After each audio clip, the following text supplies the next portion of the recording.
Yeah, hello everybody. My name is Jürgen Zentek. I'm working at the Freie Universität Berlin in Germany, and my special interest is to explore the options we have by nutrition to prevent digestive disorders and by this also antimicrobial resistance in farm animals. So we have been working on this topic since many years now, and what we can say is that the intestinal microbiome is really one of the key factors influencing animal health. So for instance, here on the left, you can see different colors which represents samples from farms, and what we can see here is that different farms cluster differently, so we can relate this clustering to, for instance, the utilization of antibiotics and different types of antibiotics. And the microbiota in pigs in this case is something very interesting. So we know that, for instance, sows, suckling piglets, and weaner piglets differ in their microbiome, and they also differ very much in their intestinal health and the occurrence of pathogens with zoonotic potential. So looking at the role of nutrition, my major interest is protein intake, but also dietary fiber. And that's what I'm going to explain a bit. So interestingly, when you look at the situation in young piglets, you will see that you find less diarrhea in young piglets, fed low protein diets. On the other hand, when you have increased protein levels, then you may observe higher prevalence of diarrhea, especially after weaning. And this can be related to the composition of the intestinal microbiota, to the metabolism, and also to the toxin production. And finally, it affects gut health and also animal health, and it stimulates farmers especially to use antibiotics together with their vets. Yeah, what happens in these cases? Interestingly, you see a shift in the microbial composition, but also you see a shift in the metabolites. So this is something we call a dysbiosis. So you may know ammonia, which is a metabolite which is highly toxic, and you will find more ammonia when you use too much protein or bad protein qualities in feeding animals. And this may be one factor triggering intestinal diseases, inflammation, and diarrhea. So another interesting point to study is the role of dietary hypersensitivity. So we know that many proteins that we use in animal nutrition have antigenic properties, so they can induce inflammation. And one example is soybean meal. So soybean meal is the most important protein source in animal nutrition globally. And what we can say is that very obviously soybeans can affect gut health, for instance, by triggering inflammation by special protein structures.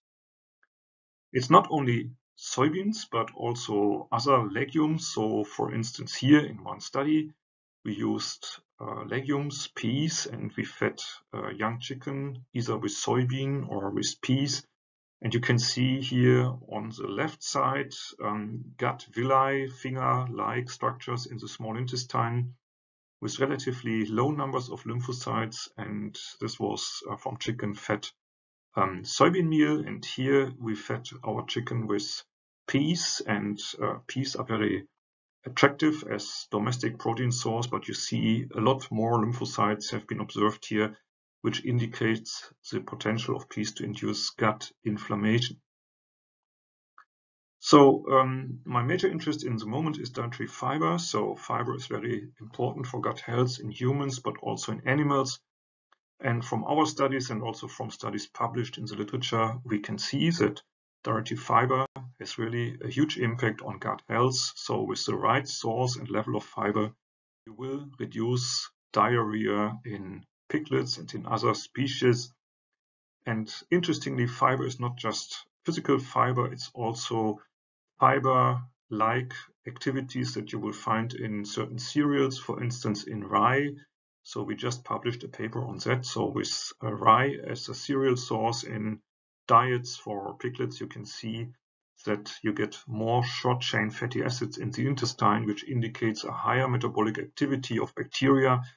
And this again may stimulate signals in the intestine which help to support gut health. So very interesting that many compounds we are using in our diets have an impact on gut health, and this has been summarized also very nicely in a couple of review papers.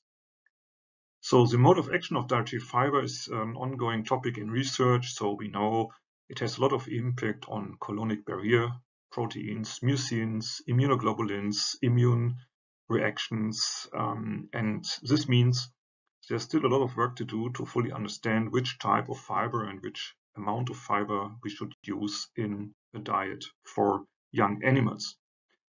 And lots of these effects are mediated by short-chain fatty acids. These short-chain fatty acids actually interact with the intestine. There are specific proteins, receptor proteins, inducing certain metabolic pathways, maybe also pathways which help to reduce inflammatory problems. Another field of research are feed additives, so things like copper, zinc, and probiotics. And to make it short, it's a highly regulated thing here, but we've been working on certain feed additives, for instance, zinc oxide, for a long time.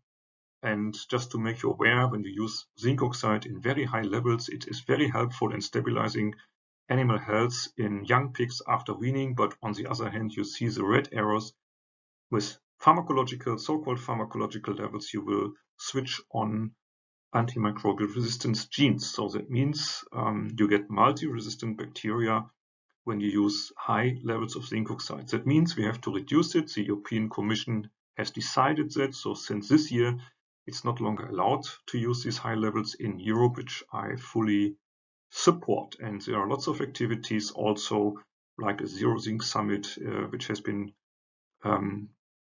done 2 times now, and a lot of exchange with researchers all over the world.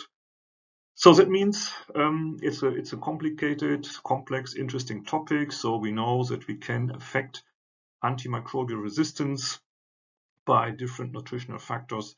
And I think this is a way to make animal production in the future more sustainable, and also to reduce risks here for humans. So in conclusion, with diets, you can affect the gastrointestinal function of animals. As you may have seen, that different factors in a diet can influence the intestinal microbiota and animal health. And finally, we have to work on this, so better understanding of these procedures and of the mode of action is absolutely necessary. So I hope I could raise your interest, and I'm really happy to answer any questions. Just send me an email.